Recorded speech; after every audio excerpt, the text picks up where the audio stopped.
आपको सुनाते हैं कि प्रधानमंत्री Narendra Modi global vision mission के लिए क्या कुछ कह रहे हैं, आपको सुनाते हैं।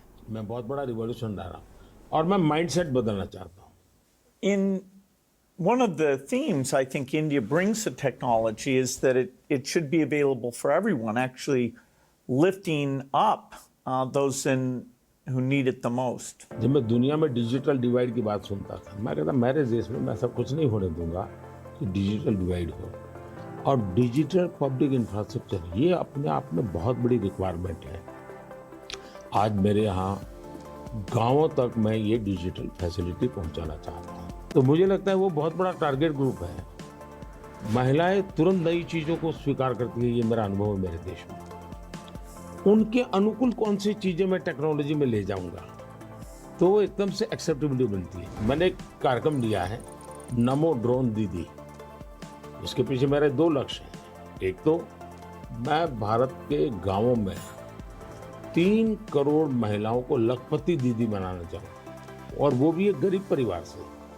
तो मैं एक साइकोलॉजिकल चेंज करना चाहता हूँ। ये छोटी छोटी चीज़ें नहीं, बड़ी चीज़ें करनी है। दूसरा, गांव में महिलाएं मतलब यही काम करेगी, भैंस को चराएगी, गाय को चराएगी, दूध दोहेगी, नहीं। मैं उसके हाथ में टेक्नोलॉजी देना चाहता हूँ। मैं एक साइकोलॉजिकल चेंज लाना चाहता हूँ। गांव के सब लोगों को लगना चाहिए कि ये हमारे गांव को बदल रही है। एग्रीकल्चर को मैं आधुनिक बनाना, वैज्ञानिक बनाना, ये जरूरत मैं देखता हूँ। और उसी लिए मैंने ड्रोन दीदी का, और बहुत सक्सेसफुल चल रहा है। मैं इन ड्रोन दीदी से इन दिनों बातें करता हूँ। उनको इतनी खुशी है, वो कहते हैं हमको साइकिल चलाना नहीं आता था, आज हम पायलट बन गए, हम ड्रोन चला रहे हैं। सोचने का तरीका बदल गया है।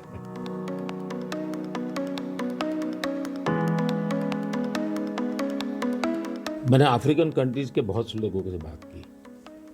मैंने उनको कहा कि मैं इसमें आपकी मदद करने को तैयार हूँ, क्योंकि ये सबको समान अवसर देता है और डेमोक्रेटाइज ये उसका मेन पॉइंट है, उसको नहीं छोड़ सकते आप। अब आपने देखा होगा कोविड में दुनिया सर्टिफिकेट नहीं दे पा रही थी।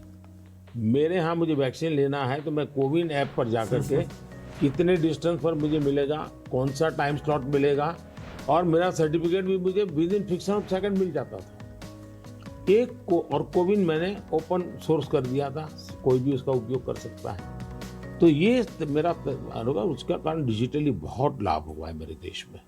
और हम शायद जो इंडस्ट्रियल रिवॉल्यूशंस हुए, फर्स्ट सेकंड, हम पीछे रह गए क्योंकि हम गुलाम थे। ये चौथा जो इंडस्ट्रियल रिवॉल्यूशन है जिसमें डिजिटल एलिमेंट सबसे बड़ा है और भारत इसमें बहुत कुछ प्राप्त कर लेगा, ऐसा मेरा विश्वास है। Yeah, I think the key point is that the digital infrastructure just gets keeping richer. You know, a lot of people know about the identity system and the digital payment systems, and that the government, by taking virtually all the government payment programs now and digitizing those, that alone saved a lot of money and it created access on a more equal basis. But now as you're moving into the different areas, advice for farmers, registering their land, tutoring for kids, and the health records, connecting all of those, that's kind of a second phase. And we're just at the beginning now of the third phase, where these advances in artificial intelligence will come on top of that and make the value even better. आपने सही कहा, AI का महत्व बहुत है। और मैं तो कभी कभी मजाक में कहता हूँ, हमारे देश में माँ को आई बोलते हैं, माता को बहुत से राज्यों में भाषा बोलते हैं आई। अब मैं कहता हूँ हमारे यहाँ बच्चा पैदा होता है तो आई भी बोलता है, AI भी बोलता है। वो इतना एडवांस हो गया है।